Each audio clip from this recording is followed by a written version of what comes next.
Welcome to today's show, Legacy Living, Make Your Life Count.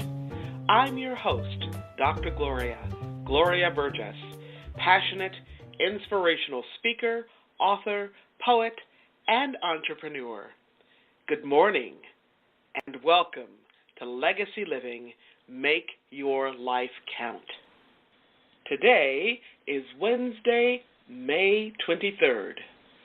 I want to give a big thank you to those of you who are listening today, and here's a shout out to all of you listening all around the world. I'm delighted and so grateful that you tuned in. I sure hope you're enjoying a fabulous day today and that you're having a fantastic week, because you know what? In the grand song of the universe, life is so very short. It's short and sweet and oh so precious.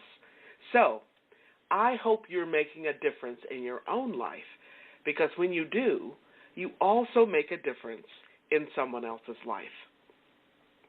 Now, a lot of folks want to make their life count for something, and they ask me, Dr. Gloria, how do you do that? How do you do that?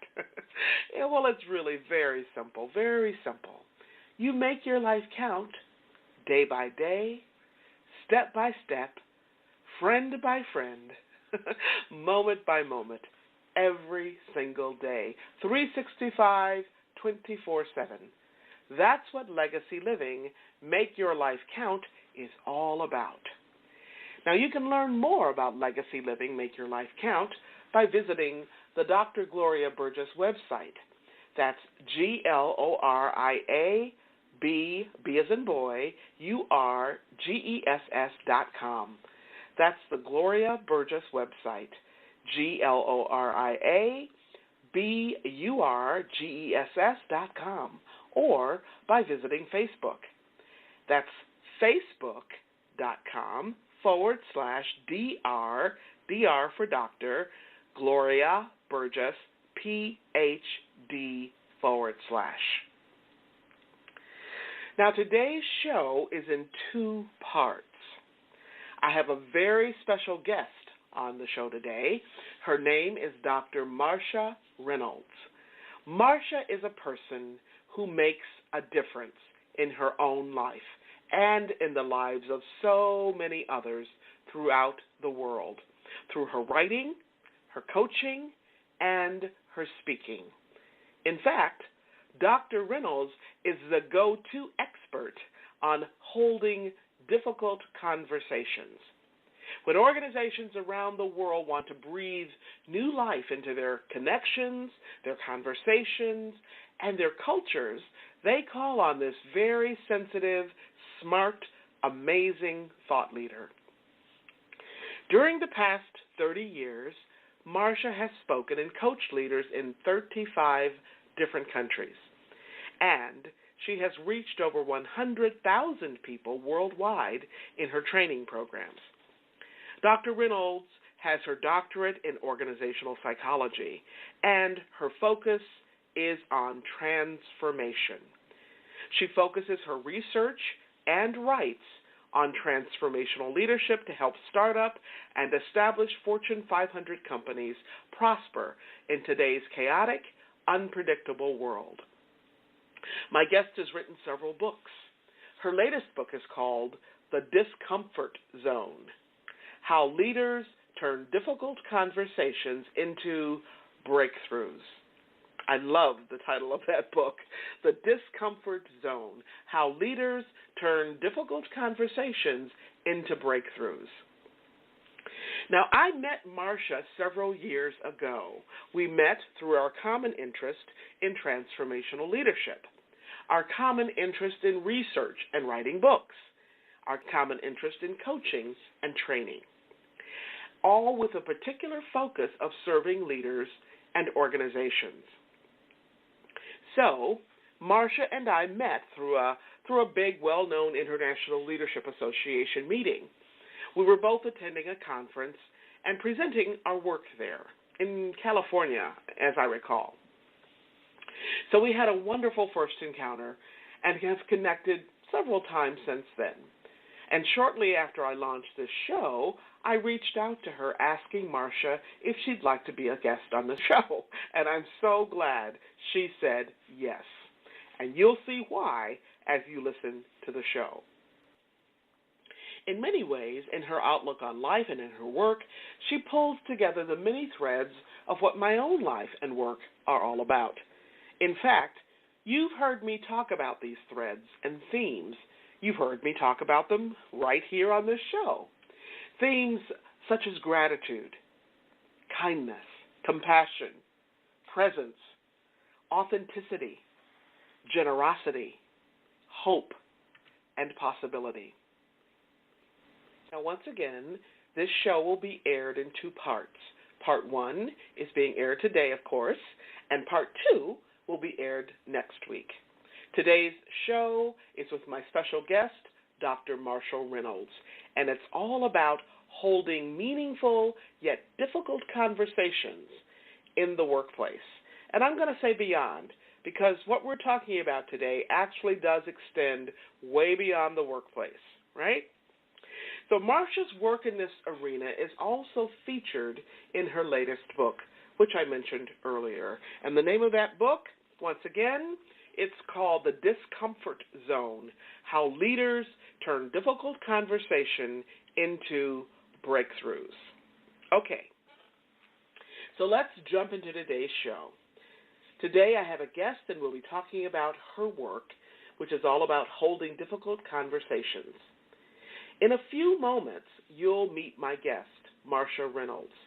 Before I do, I just want to say a few words about leading and leadership, particularly about leading from the inside out. Now, leading from the inside out seems like common sense, doesn't it? I mean, that's where we all begin.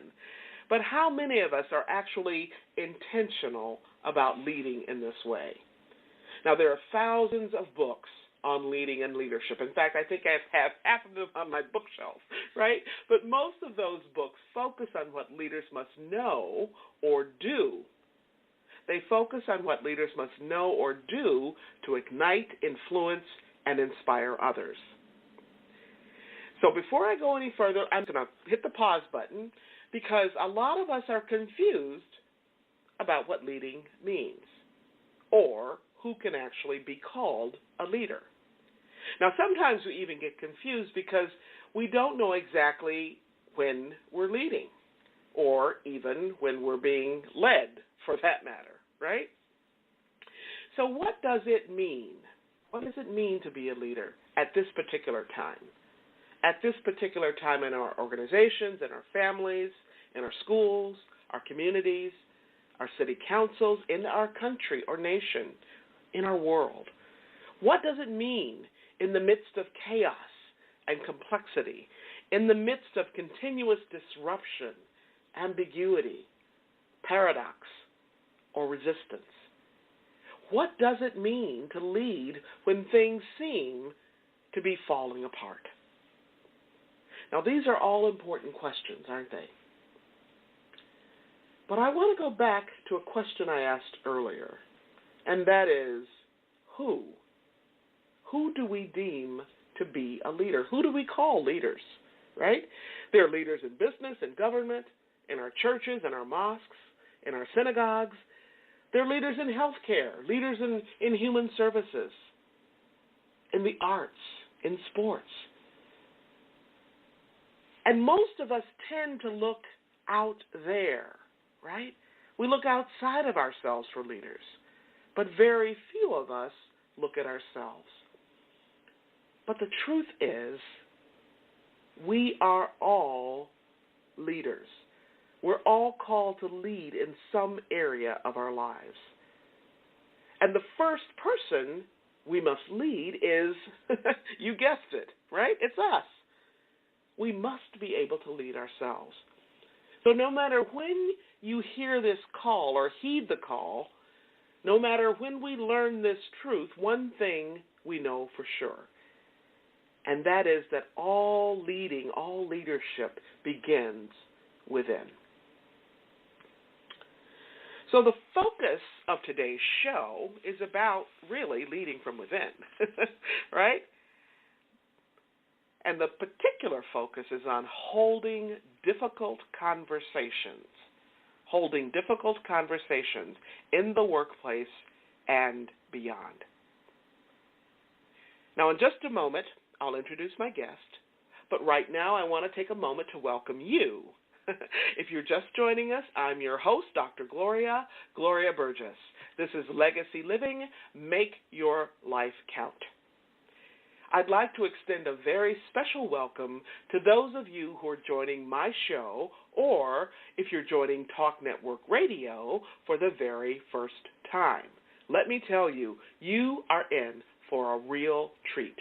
I'm excited to have you listening today, and I'm deeply honored that you've allowed me to be part of your day so you can be inspired by the ideas and resources to make your life count. Today's program is all about holding difficult conversations. My focus today is on a book by my guest, Dr. Marcia Reynolds. The book is called The Discomfort Zone: How Leaders Can Have Breakthrough Conversations in the Workplace. Hello, Marcia. Welcome to the show. Thank you. Glad to be here. Thank you very much for being my guest today. I love your work, and I have read almost all of it. Today we're going to focus on one of your recent books that's called The Discomfort Zone: How Leaders Turn Difficult Conversations into Breakthroughs. So, Marcia, I'm wondering if you could tell us a little bit about your book and give us a sense, about the thrust of it, how you came to write it, those kinds of things. Sure. So actually, when I first conceived of the book, I work a lot with coaches. I mentor them, I teach them, and it just seemed that coaches would work with their clients really well up to a certain point. And then they'd almost like chicken out and not ask the tough question or help people really think through their problems if it felt it was going to get emotional. Mm-hmm. So I had gone to my publisher and I said, I think I need to write a coaching book. And he said to me, oh, no. Write it for leaders. The coaches will buy it anyway. And yeah, I thought about it, and of course he was right, because I mostly work with leaders. And isn't it true for all leaders, or most of them at least, that when the situation gets difficult, most of them don't stay in the conversation. And how many times when, and Gloria, I'm sure you've experienced this, that they even ask questions when we're teaching, like, well, how do I deal with it if somebody cries or somebody gets angry? Not recognizing these are just, normal human emotions and just energy moving through their body, and they really need you to stay present and be with them and work through this discomfort to come out on the other side. So it started there, just with the idea that maybe I should write this with leaders in mind, and then it's taken on a life of its own as I've come to really work with leaders on how to deal not with just difficult situations, but with emotions, human emotions that are always present in our conversations. Okay, thank you very much. And so when you talk about leaders, for our listeners, Marcia, who are you talking about? I know you work a lot in different sectors, but who specifically are you addressing when you say leaders? Well, it's interesting that you ask, somebody was saying yesterday, well, everybody's a leader. I said, well, not everybody would characterize themselves that way.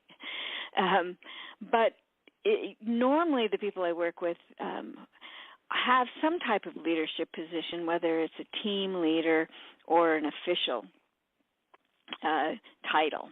But I work with not just for-profit organizations, but nonprofit